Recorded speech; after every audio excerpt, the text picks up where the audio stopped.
Hello and I welcome you all to this channel. मैं हूं वैष्णवी शुक्ला और ये हमारा जो चैनल है यू एकेडमी एसआई, ये एक्चुअली सिर्फ और सिर्फ एसआई के एग्ज़ाम्स के लिए ही डेडिकेटेड है।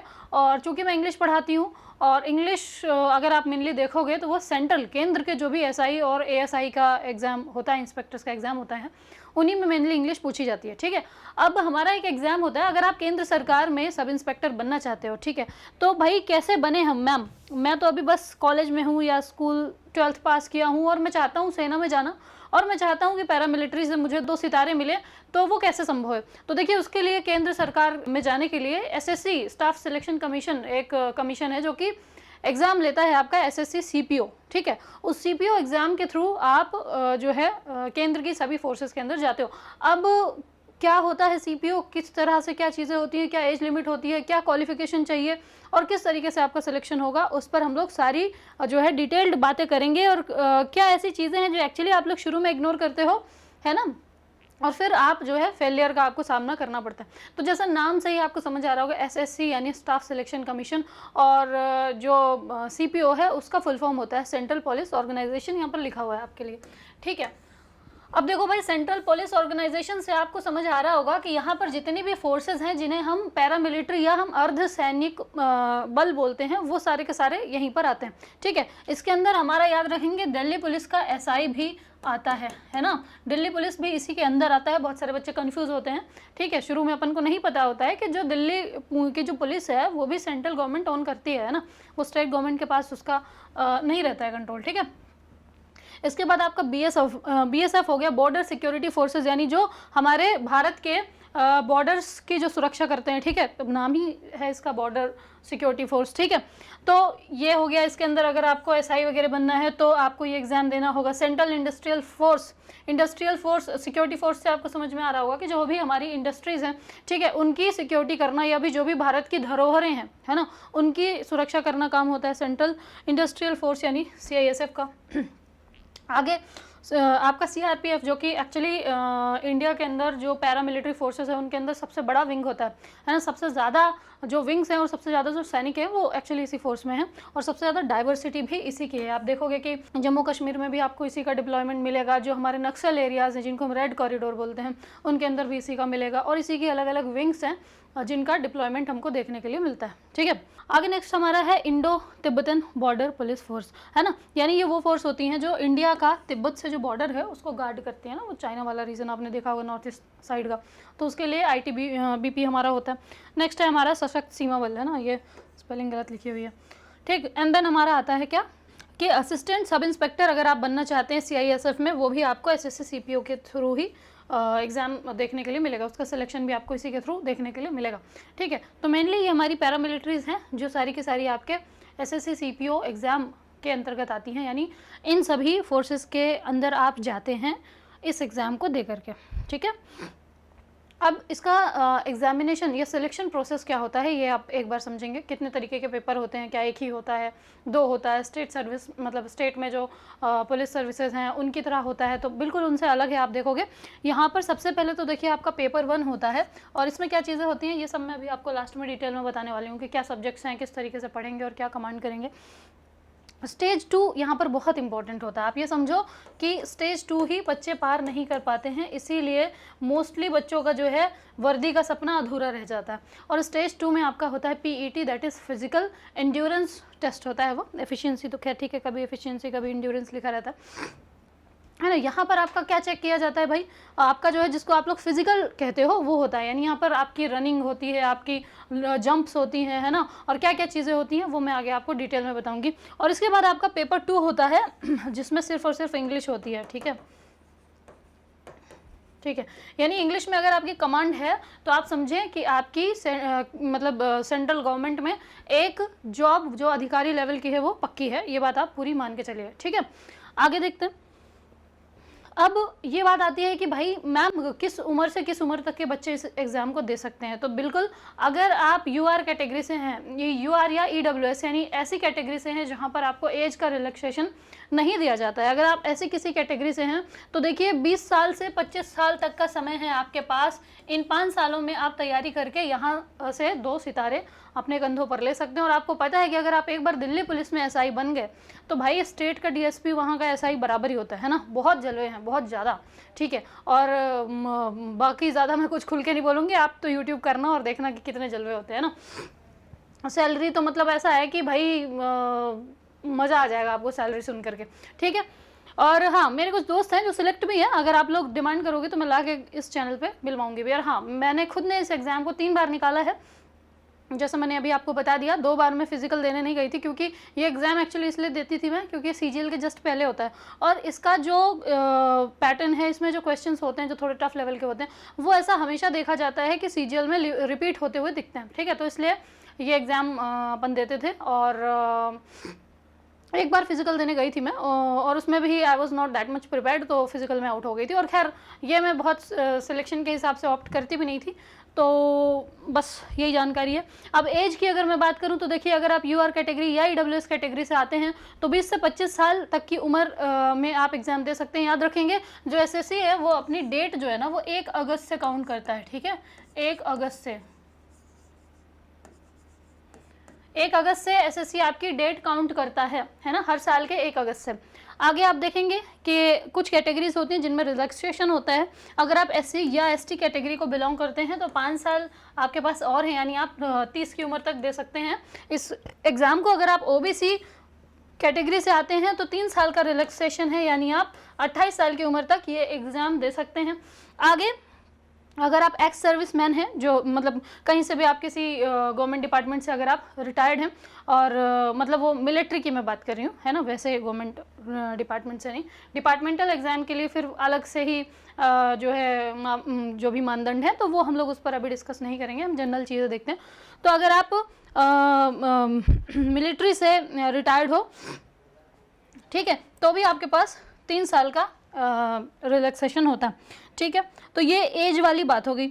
आगे हम लोग चलते हैं कि भाई सबसे टफ चीज़ जो मैंने आपको बोली थी कि वो फिज़िकल से रिलेटेड जो भी चीज़ें हैं ना, और फिज़िकल अगर इसका थोड़ा सा टफ है तो फिज़िकल इसमें रिक्वायरमेंट्स भी हैं, फिज़िकल जो है एलिजिबिलिटी भी है। जैसा आपको पता है कि सिक्योरिटी फोर्स है, और हर चाहे स्टेट हो चाहे सेंट्रल हो, हर सिक्योरिटी फोर्स में कुछ ना कुछ एलिजिबिलिटी होती है, फिज़िकल क्राइटेरिया होता है। तो जो आदमियों के लिए, जो मेल के लिए है, वो क्या है, अगर देखिए मतलब आप जनरल कैटेगरी से आते हैं तो आपकी हाइट जो है वो 170 सेंटीमीटर्स होनी चाहिए। चेस्ट का एक्सपेंशन जो है, चेस्ट एक्सपेंड करवा के देखते हैं वो, है ना, तो वो आपका 80 होना चाहिए, है ना, 80 cms। और यहाँ पर आप देखेंगे, सॉरी मैंने उल्टा बता दिया, है ना, आपको अगर एक्सपेंड करके बताना है तो वो 85 होना चाहिए, और एक्सपेंडेड आपका 80 होना चाहिए, उल्टा बोल दिया था मैंने, सॉरी, ठीक है। लेकिन अब कुछ हमारे एरियाज़ हैं जिनसे अगर आप बिलोंग करते हैं तो आपको छूट भी है, ठीक है। और एसटी कैंडिडेट जो हैं उनके लिए भी अलग से छूट है। जैसे अगर आप एसटी कैंडिडेट हैं तो आपको हाइट जो चाहिए वो 162.5 चाहिए, है ना, और चेस्ट का 77 होना चाहिए, अब बिना मतलब एक्सपेंड किए हुए, बिना फुलाए हुए, और 82 चाहिए आपका एक्सपेंड करने के बाद, ठीक।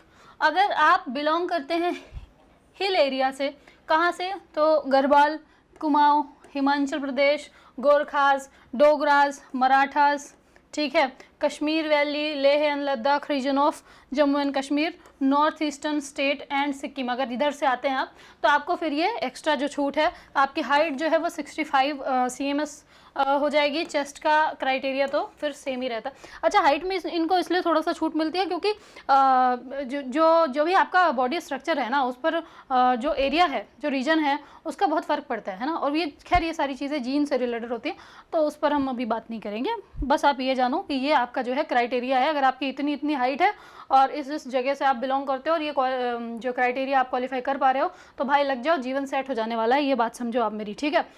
केंद्र सरकार के अंदर आपको भाई इंस्पेक्टर लेवल की जॉब मिल रही है ना, बहुत बड़ी चीज़ है, क्लियर है। चलिए, अब अगर आप फीमेल हैं, अच्छा फीमेल का सिलेक्शन का चांस इसमें ज़्यादा होता है, उसका कारण अभी मैं आपको आगे बताऊंगी। अगर आप महिला हैं और इसके बाद अगर आप सेना में जाना चाहती हैं, है ना, तो भाई आपके लिए गोल्डन अपॉर्चुनिटी है, यानी लड़कों की तुलना में आप कम मेहनत करके इजीली सिलेक्ट हो सकती हैं इस एग्ज़ाम में। और कैसे, तो वो मैं भी आपको बताऊंगी, और मैं क्यों इतना ईजिली कह रही हूँ, ठीक है। देखिए आगे, तो फीमेल के लिए क्या है भाई, अगर आप जनरल से हैं तो आपकी जो हाइट है वो होनी चाहिए 157, और वैसे भी महिलाओं में बाकी के क्राइटेरियाज नहीं लगता, हाइट ही देखी जाती है। आगे अगर आप जो जैसे मैंने अभी रिजर्व आपको एरियाज़ बताएं, अगर आप यहाँ से बिलोंग करती हैं तो आपकी हाइट चाहिए 155, और अगर आप ST कैटेगरी से आती हैं तो आपकी हाइट चाहिए 154। ठीक है, ये आपके लिए एक क्राइटेरिया होता है हाइट का। आगे देखिए, अब सबसे टफ चीज़ जो मैंने आपको बोला, जिसमें आप समझो कि 90% स्टूडेंट्स जिससे परेशान हैं एक्चुअली, और वो क्या है, आपका जो PET होता है, फिजिकल इंड्योरेंस टेस्ट होता है, या फिजिकल एफिशिएंसी टेस्ट, जो भी आप कहना चाहो, उसमें एक्चुअली आप समझना कि 90% लोग उसी में परेशान हैं, और जो सिलेक्ट होते हैं ना लोग, वो वही होते हैं जो इसको क्वालिफाई कर पाते हैं। एक्चुअली होता क्या है कि देखो, जब आपका पेपर भी बहुत अच्छे लेवल का आता है, यानी आपको पढ़ाई भी करनी होती है और साथ साथ आपका फिजिकल टेस्ट भी होना है, तो आपको पहले से फिजिकल जो प्रिपरेशन है वो भी करनी होती है। शुरू से ही आपको थोड़ा दौड़ना वगैरह चालू करना होता है, क्योंकि आप सोचो कि 1 महीने में आप दौड़ के और पूरी रनिंग निकाल दोगे, पूरा सब कर दोगे, तो वो तभी संभव है जब आप पहले से कुछ एथलीट वगैरह हो, है ना, स्कूल कॉलेज में आपने ऐसा कुछ किया हो, अदरवाइज तो बहुत मुश्किल है। ठीक है, और आप ये मान के चलो कि मतलब आप समझो 90% लोग यहीं रोते हैं और यहीं फेल हो जाते हैं। मैं महिलाओं के लिए क्यों कह रही हूँ, क्योंकि महिलाओं की स्थिति तो इसमें और ख़राब है भाई। मैं खुद फिजिकल देने गई थी, आप मानोगे नहीं, 60 लोगों के बैच में मात्र 3 लड़कियों ने फिजिकल पास किया था, और वो भी कौन कौन थी मैं आपको बताती हूँ। उसमें से एक थी जो एथलीट थी, ठीक है, एक थी एथलीट थी, एक थी जो टेनिस प्लेयर थी, और एक नॉर्मल लड़की थी। ठीक है, हमारे बीच से, है ना। मैं तो खुद उसमें फेल होके आई थी भाई, और खैर मैं बहुत ज़्यादा प्रिपेयर करके भी नहीं गई थी। वो तो ये था कि वो फिर मेरा आखिरी अटेम्प्ट होने वाला था, 25 तक की एज में ही दे सकते हैं ना, जनरल में आती हूँ मैं। ठीक है, तो फिर वो मेरा आखिरी अटेम्प्ट था, तो मैंने कहा नहीं यार, फिजिकल देख के तो आते हैं, अपन बच्चों को पढ़ाते हैं, जैसे मैं पढ़ा रही हूँ कई सालों से।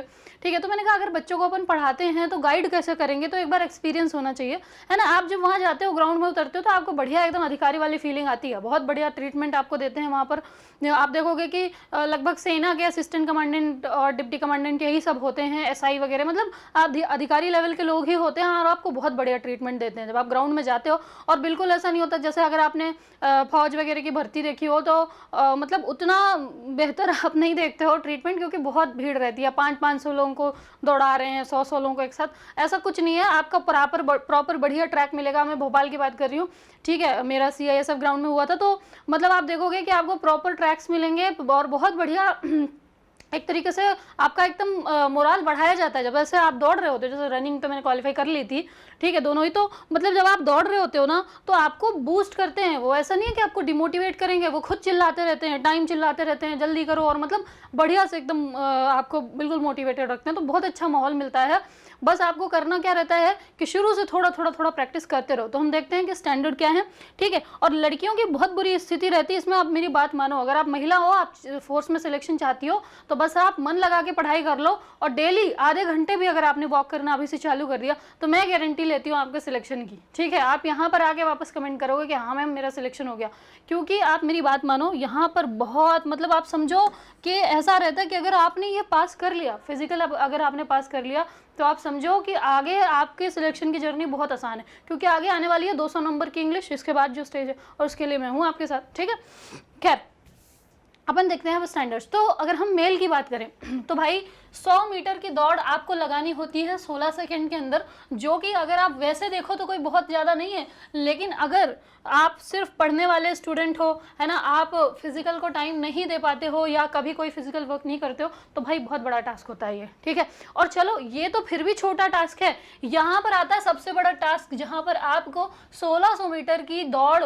6.5 मिनट्स में निकालना होता है। ये सुन के ऐसा लगता है 6.5 मिनट तो हम तो निकाल देंगे, हम तो नहीं, एक बार आप दौड़ना, टाइमर लगाना और दौड़ना। ठीक है, और एक चीज़ याद रखो, गैप नहीं दिया जाता इनके बीच, आपको 1600 मीटर की रनिंग कराएंगे वो। ठीक है, इधर आप 1600 मीटर की रनिंग करके आए हो, उधर दौड़ते हुए वापस से आपको लाइन में लगा देंगे 100 मीटर की, यानी आप समझो आपका स्टेमिना थोड़ा सा ज़्यादा, मतलब थोड़ा नहीं काफ़ी ज़्यादा होना बहुत ज़रूरी है, क्योंकि आपको बिल्कुल भी रेस्ट नहीं, और इसके बाद तो आपको स्प्रिंट मारनी है 1600 मीटर, 100 मीटर की स्प्रिंट आपको मारनी है, तो कितना स्टेमिना चाहिए उसके लिए, है ना, तो पहले से प्रैक्टिस लगेगी। इसके बाद आपकी लॉन्ग जंप होती है, जो लगभग सारे लोग पार कर जाते हैं, 3.65 मीटर्स की, 3 चांस मिलते हैं आपको, बढ़िया 3 बार में आप क्लियर कर लो तो कर लो। हाई जंप होती है आपकी 1.2, अच्छा उल्टा बोल दिया था मैंने, है ना। देखो इसको लोग नहीं क्लियर कर पाते हैं जल्दी इजीली, ठीक है, जिनका भी वेट ज़्यादा है या नहीं है प्रैक्टिस, ठीक है, ये इजीली कर लेते हैं, हाई जंप कर लेते हैं। 3 चांस आपको मिलते हैं इसमें भी। इसके बाद लड़कों का शॉर्ट पुट भी होता है, ठीक है, 16 LBS या, और ये आपका कितना होता है 4.5 मीटर्स जाना चाहिए। 3 चांस इसमें भी आपको मिलते हैं, तो ये भी इजीली निकल जाता है, ये भी इजीली निकल जाता है। जो टफ होता है ना वो पता क्या होता है, ये वाला, ये सबसे टफ होता है, सबसे टफ ये और ये। अच्छा इनको क्यों कह रही हूँ, क्योंकि ये एक साथ होते हैं और उनमें आपको बहुत ज़्यादा स्ट्रेंथ, स्टेमिना और जो सांस फूलना, ये सब पर बहुत कंट्रोल होना चाहिए आपका, ठीक है। अगर मैं फीमेल की बात करूँ तो आपको 100 मीटर्स जो है 18 सेकेंड्स में लाने होते हैं, जो कि आप अभी से प्रैक्टिस करेंगी, थोड़ा थोड़ा थोड़ा भी तो आप कर लेंगे आराम से, ठीक है। आपको 800 मीटर दौड़ना होता है 4 मिनट में, आप आराम से कर लेंगी, आप अभी से अगर अपना स्टेमिना ठीक से बनाएं, है ना। आप ये ना सोचे कि मैं आखिरी में कर लूँगी। आपको पता है SSC बहुत बड़ा, मतलब बहुत बहुत इस मामले में तो बहुत ख़राब है। आपको कायदे से 1 महीने भी नहीं देता आजकल फिजिकल का, ठीक है। 20, 22, 25 दिन या और उससे भी कम ले लो, ठीक है। 15, 15, 16, 16, 18, 18 दिन में वो कभी भी फिजिकल के लिए बुला लेते हैं, मतलब रिकॉर्ड अच्छा नहीं है SSC का। तो आप सोचो कि मैं प्री निकाल लूँ फिर कर लूँगा या कर लूँगी, नहीं पॉसिबल है भाई। आगे देखिए लॉन्ग जंप 2.7 मीटर्स होता है, तो लॉन्ग जंप में तो दिक्कत आती है, देखो लड़कियों के में मैं बोलूँगी कि आती है दिक्कत, है ना। 3 चांस होते हैं। हाई जंप तो बड़ा आसान होती है, बहुत आसान होती है। अगर आपकी हाइट ज़्यादा है तो आप कहो ऐसे ही नाक जाओ 3.9 मीटर्स तो आप आराम से कर लोगे, बहुत आराम से कर लोगे। तो ये चीज़ें होती हैं। हम लड़कियों में भी टफ क्या होता है, पहली चीज़ 800 मीटर दौड़ने के बाद सीधे आपको 100 मीटर की लाइन में लगा देते हैं, तो ये एक टफ टास्क होता है। इंसान की सांस बराबर हुई ही नहीं है कि उसको 100 मीटर का स्प्रिंट मारना है, तो वो फिर वो दिक्कत आती है ना। तो उसके लिए आपका स्टेमिना होना चाहिए बढ़िया। लॉन्ग जंप, ये सारी चीज़ें हमने बता दी। तो भाई अगर ये प्रिपेयर करते हो तो सिलेक्शन डन है, नहीं करते हो तो दिक्कत है। आगे अगर हम चलें मेडिकल टेस्ट, तो देखो मेडिकल टेस्ट में बहुत सारा क्राइटेरिया है, उसके लिए मैं अलग से एक वीडियो बना लूँगी। मेडिकल टेस्ट में मोटा मोटा आप ये जानो कि आपके अंदर कोई परमानेंट डिफॉर्मिटी नहीं होना चाहिए, यानी आपको नौकनी नहीं होनी चाहिए, आँखों में पावर ज़्यादा नहीं होना चाहिए, लेजिक वगैरह नहीं होनी चाहिए, ठीक है, कलर ब्लाइंडनेस वगैरह नहीं होनी चाहिए। तो मैं उसके लिए अलग से एक वीडियो बना दूँगी, ठीक डिटेल में। आगे अगर हम चलें एग्जामिनेशन एंड सब्जेक्ट्स, और ये आता है बहुत इंपॉर्टेंट चीज़, आपका जो पेपर 1 होता है पेपर 1, ठीक है। पेपर 1 में आपको 4 सब्जेक्ट पूछे जाते हैं, मैथ्स, रीजनिंग, ठीक है, इंग्लिश, और आपका होता है GS, GK, जो भी कहना चाहो आप, है ना। GA तो मत कहना, जनरल अवेयरनेस पूछने का तो SSC का बहुत ख़राब रिकॉर्ड है, पता नहीं क्या ही पूछता है वो जनरल अवेयरनेस के नाम पे। खैर ठीक है, अब यहाँ से हम चलेंगे कि भाई क्या क्या चीज़ें यहाँ पर पूछी जाती है। और हाँ, ये याद रखना कि थ्रू आउट द प्रिपरेशन आपको जो सबसे ज़्यादा फोकस रखना है वो रखना है इंग्लिश में, क्योंकि बिना इंग्लिश के सिलेक्शन आपका होना नहीं है। अभी बताती हूँ क्यों। जो मैथ्स है उसके 50 क्वेश्चन आएंगे आपको 50 मार्क्स के, ठीक है, 50 क्वेश्चन 50 मार्क्स के आएंगे। 50 क्वेश्चन अगेन आपको देखने के लिए मिलेंगे किसके, रीजनिंग के। अगेन इंग्लिश के भी आपको 50 क्वेश्चंस देखने के लिए मिलेंगे, और बढ़िया व्यवस्थित वाले, एकदम शानदार वाले। एंड देन आफ्टर आपको GS के भी 50 क्वेश्चंस मिलेंगे। सबसे ज़्यादा जो आपको स्कोर मारना होता है वो इन 3 सेक्शंस में मारना होता है, क्योंकि ये बड़ा अनप्रिडिक्टेबल होता है। यहाँ 20-22 नंबर भी लाना थोड़ा सा टेढ़ी खीर हो जाती है, ठीक है। और मैं प्रैक्टिकल बात कर रही हूँ, है ना, एक्सेप्शनल केसेस की बात नहीं कर रही हूँ कि कोई ने यहाँ पर 40 ला दिया, हालांकि रेयर होता है, फिर वो टॉपर की कैटेगरी में आ जाते हैं बच्चे, तो मैं उनकी बात नहीं करूँगी। यहाँ पर आपको बहुत अच्छे नंबर लाने होते हैं, और जो सबसे ज़्यादा कमांड बनानी होती है वो यहाँ बनानी होती है, ठीक है। क्यों ऐसी मैं बात कर रही हूँ, क्योंकि जैसे ही आप ये आपका पेपर 1 क्लियर करोगे तो उसके बाद ही आपका फिजिकल होगा, और जब आप फिजिकल क्लियर कर लेते हो ना तो क्या होता है, चलिए जैसे ही आप फिजिकल क्लियर कर लेते हो तो फिर आपका आता है देन मेंस, जिसको हम पेपर 3 बोलते हैं।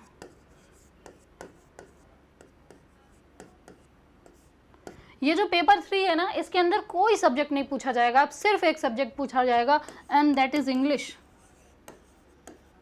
ठीक है। और ये भी आपकी 200 क्वेश्चंस होंगे, 200 नंबर की, और यहाँ पर स्कोर लाना आपके लिए बहुत इंपॉर्टेंट होता है ना। यहाँ पर अगर आप एवरेज स्कोर लाके भी सिलेक्ट हो तो भी बात बनेगी। अगर आप फिजिकल क्वालिफाई कर जाते हो उसके बाद आपको ये 200 नंबर में कम से कम नहीं तो 185 से ऊपर मार्क्स अगर आप लाते हो तो ये मानो कि आप दिल्ली SI वगैरह के लिए दावेदार हो सकते हो, ठीक है। बट लाने पड़ेंगे इतने मार्क्स, और कैसे आएंगे, तो मैं अगेन आपको बता रही हूँ कि ये जो हमने चैनल बनाया है सिर्फ और सिर्फ हमने एसआई के लिए बनाया है, और चूंकि मैं इंग्लिश पढ़ाती हूँ तो मैं तो सिर्फ और सिर्फ सीपीओ का ही पढ़ाऊंगी क्योंकि उसी में आती है इंग्लिश, है ना। और सब कुछ यहाँ पर आपको फ्री में व्यवस्थित तरीके से पढ़ाया जाएगा, बशर्ते डेली सुबह 10 बजे आप लाइव मेरे साथ जुड़ें, है ना। सिर्फ और सिर्फ आपको सीपीओ से रिलेटेड चीज़ें, सीपीओ के मोस्ट रिपीटेड क्वेश्चंस, और क्या चीज़ें नई आ सकती हैं, क्या चीज़ें पुरानी आई हैं, वो सब बताया जाएगा। क्योंकि आप अगर तैयारी कर रहे हैं या नहीं भी कर रहे हैं, आपका कोई भाई बंधु कर रहा हो तो आप उनसे पूछना कि जो सीजीएल जो सीपीओ का प्री है ना, उसी को रोड मैप मान के बच्चे सीजीएल का प्री देने जाते हैं। क्यों? क्योंकि सीपीओ में बहुत बढ़िया सवाल आते हैं, और जो भी यहाँ बढ़िया सवाल आते हैं वो लगभग आप समझो कि सीजीएल में रिपीट होते हैं, ठीक है। तो ये बहुत बढ़िया एग्जाम है और बहुत बढ़िया लेवल के सवाल पूछे जाते हैं। बस आपको करना क्या है, अभी से मेहनत शुरू कर देना है जुड़ करके, है ना। और थोड़ा फिजिकल वर्कआउट तो आपको करना ही करना है, मैं अभी से बता रही हूँ। अगर नहीं करोगे तो भाई वही वाली बात हो जाएगी कि प्री निकालोगे और फिर फिजिकल में फेल हो जाओगे, ठीक है। क्लियर बात है? चलिए, तो यहाँ से मैंने आपको लगभग सारी चीज़ें बता दी हैं, ठीक है, कि भाई सीपीओ क्या होता है। एक सेकंड रुकिएगा। यहाँ से मैंने आपको सारी चीज़ें बता दी हैं, ठीक है, कि भाई क्या है ये एग्ज़ाम, कौन लेता है, किन किन फोर्सेस में आप जा सकते हैं। इसके बाद मैंने आपको बता दिया है कि इसका सिलेक्शन प्रोसेस क्या होता है। देन आफ्टर हमारा एज क्या होती है और किस तरीके से हमको रिलैक्सेशन है। फिजिकल एलिजिबिलिटी फॉर मेल मैंने बता दी है, फीमेल के लिए बता दिया गया है आपको। देन आपका जो फिजिकल एग्ज़ाम जो आपको देना है, पीईटी जो देना है, उसमें क्या क्या क्राइटेरिया मैंने वो आपको बता दिया है। इसके बाद मैंने आपको मेडिकल के बारे में चीज़ें बोली हैं, एंड देन मैंने आपको एग्जामिनेशन के बारे में बता दिया है, ठीक है। अब बचती है हमारी सैलरी। तो याद रखेंगे यहाँ पर 4200-4600 ग्रेड पे, यानी 4600 ग्रेड पे जो सीजीएल का एक तरीके से सीजीएल में अगर मैं डबल ए को हटा दूँ तो सबसे हाईएस्ट जो है वो 4600 ग्रेड पे ही होता है। यानी जो इंस्पेक्टर्स बनते हैं 3 सितारे वाले, ठीक है, और जो एसओज होते हैं, ठीक है। तो आप सोचो कि सीजीएल के ग्रेड पे की जॉब आप यहाँ पर ले सकते हो, पर वो कैसे ले सकते हो, आपको डेली बढ़िया तरीके से मेहनत करना पड़ेगा। और आपकी इस मेहनत में आपका जो सारथी बनेगा वो बनेगा यू एकेडमी, और इंग्लिश में जो आपकी सारथी बनेगी वो बनूंगी मैं अपनी तरफ से पूरा 100% देने की कोशिश करूंगी। और मैं ये इंश्योर करूंगी कि हर एक बच्चा जो यहाँ पर इंग्लिश पढ़ रहा है वो कम से कम इंग्लिश में तो 4 चांद ही लगा कर गया। और जो रिकॉर्ड रहा है आज तक का मतलब भगवान की दया से वो बहुत अच्छा ही रहा है, बढ़िया सिलेक्शन ही हुए हैं, ठीक है। तो कोशिश करूंगी कि आपके भी बेहतरीन सिलेक्शन हो। मैं डेली यहाँ पर सुबह 10 बजे लेक्चर लेती हूँ, 10 बजे से 11 बजे तक लाइव लेक्चर होता है, फ्री ऑफ कॉस्ट सब कुछ पढ़ाया जा रहा है। जो भी चीज़ें हमारे पेड बैच में होती हैं वो सारा कुछ हम आपको फ्री बैच में पढ़ा रहे हैं। और ये हमने नया चैनल ही इसीलिए बनाया, अगर आप देखोगे तो बहुत छोटा सा अभी ताज़ा हमने फ्रेश चैनल बनाया है। वो बनाया ही इसीलिए है कि हमारे स्टेट और सेंट्रल के अंदर जितने भी एसआई के एग्ज़ाम होते हैं उन सब में हम बेहतर गाइडेंस करें और बेहतर तरीके से आपको पढ़ाएं। क्योंकि होता ये है कि सीजीएल के साथ सीपीओ वालों को मर्ज करके कई बार पढ़ा दिया जाता है, और वो चीज़ें जो रिक्वायर्ड नहीं है वो भी वो पढ़ते हैं, और जो चीज़ें रिक्वायर्ड हैं वो चीज़ें कट जाती हैं, है ना। तो मतलब वो खिचड़ी बन के पढ़ने वाला काम हो जाता है। तो वैसा नहीं होगा, ये एकदम प्रीमियम प्लेटफॉर्म है और हर एक सब्जेक्ट फ्री ऑफ कॉस्ट बढ़िया तरीके से आपको पढ़ाया जाएगा। अब मैं आपसे मिलती हूँ कल सुबह ठीक 10 बजे और लाइव रहेगा, है ना। आप सारे लोग जुड़िएगा। बाकी अपना ख्याल रखिए, कोई भी डाउट होता है कमेंट सेक्शन में लिख करके बताइए और मैं उसको आंसर करने की कोशिश करूँगी, ठीक है। तो कल मिलती हूँ सुबह ठीक 10 बजे, तब तक के लिए सभी लोग अपना ख्याल रखेंगे। जय हिंद, जय भारत।